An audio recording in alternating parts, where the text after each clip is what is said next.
नमस्कार महाराष्ट्र, मी अमूज स्वागत करते अमूज वर्ल्ड या माझ्या यूट्यूब चॅनलवर। आज आपण अशा ठिकाणी जाणार आहोत जिथे ढग जमिनीवर उतरतात आणि निसर्ग आपलं सुंदर रूप दाखवतो।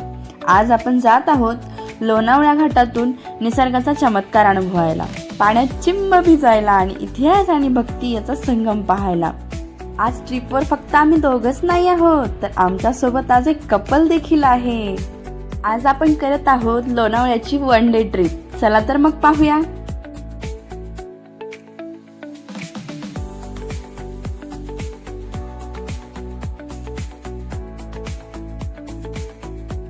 हिरवागार निसर्ग आणि थंड वाऱ्याची झुळूक अगदी मनाला स्पर्श करून जात आहे।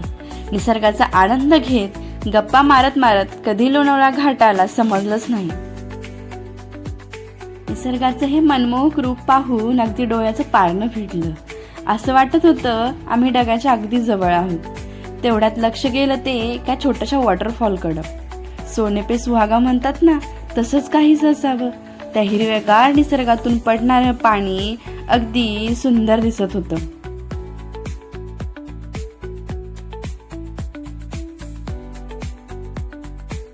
आहोंनी सांगितलं की त्या समोरच्या बाजूला जे दिसतंय ना, तिथे तारे जमीन परचं शूट झालेलं। हीच ती शाळा आहे जिथे तो मुलगा हॉस्टेलला होता। हे सर्व ऐकून पिक्चरचा तो सीनच आठवला। निसर्ग डोळ्यांसोबतच कॅमेऱ्यात पण साठवला। एवढ्या सुंदर ठिकाणी येऊन फोटोशूट नाही केलं तर मग काय केलं।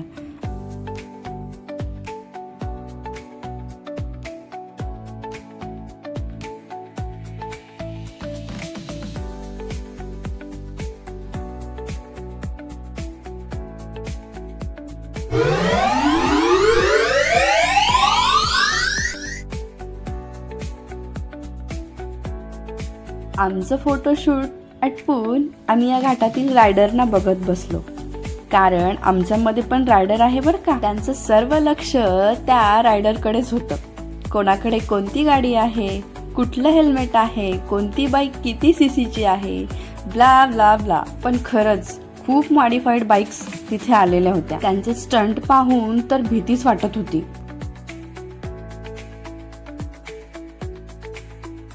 हे सर्व पाहत पाहत आम्ही निघालो आमच्या पुढच्या प्रवासाला।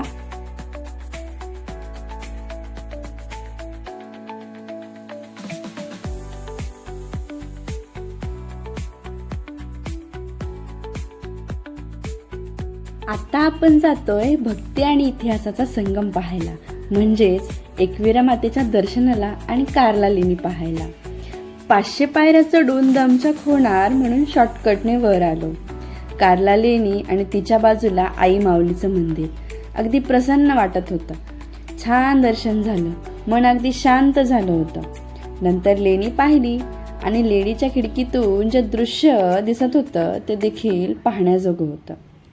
कार्ला गडावरील भक्ती आणि इतिहासाचा संगम हा डिटेल ब्लॉग आपल्या चॅनलवर ऑलरेडी अपलोड आहे, पाहायला विसरू नका। आत्ता आम्ही निघालोय टायगर पॉइंटकडे।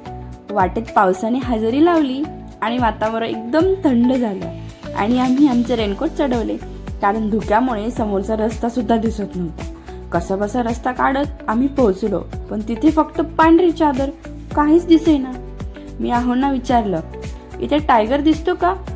ते म्हणाले, दिसतो ना, पण खूप धुकं आहे ग, कसं बघणार तू त्याला? आणि सगळेच हसायला लागलो।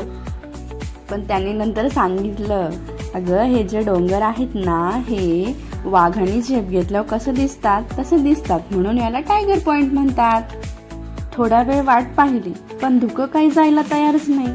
हताश होऊन आम्ही मागे फिरणार तोच अचानक चमत्कार झाला। कोई मिल गया पिक्चर मधल्या जादू सारखं कोणीतरी मागून धूप म्हटलं असावं आणि लख्ख ऊन पडलं।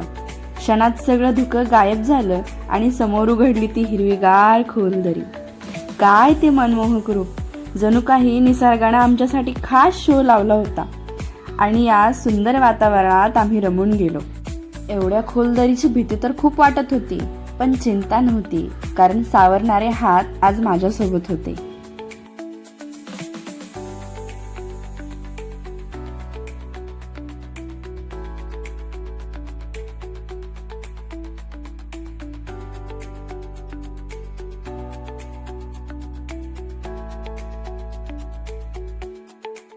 टायगर पॉइंटमध्ये मंकी देखील पाहायला मिळतात बरं का.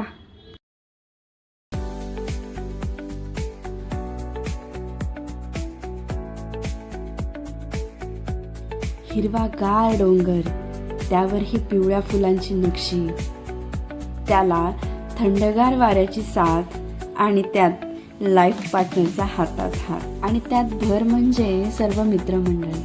अजून काय हवं असतो आयुष्यात. इथली ही सुंदर सुंदर फुलं गोळा करून आमच्या मॅडमने आमच्या विस्कटलेल्या वणीला स्टाईल केली. आम्ही इथे रमलेले पाहून ते 2 वाघ मात्र चहाच्या टपरीकडे कधी वळले आम्हाला समजलंच नाही. ना धुक्याने दरीला आपल्या कुशीत घेतलं आणि वातावरण बिघडायच्या आत आम्ही तिथून पसार व्हायचं ठरवलं. शेवटी आम्ही पोहोचलो भुशी डॅमवर.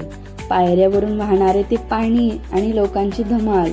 आम्ही 4घंही मनसोक्त भिजलो. डॅमच्या ग्रिलमधून छोटे मासे बघून माझ्यातलं लहान मूल पुन्हा जागं झालं. रेनकोट असल्यामुळे आम्ही सुरक्षित तर होतो, पण भिजण्याचा आनंद मात्र आम्ही पूर्णपणे घेतला.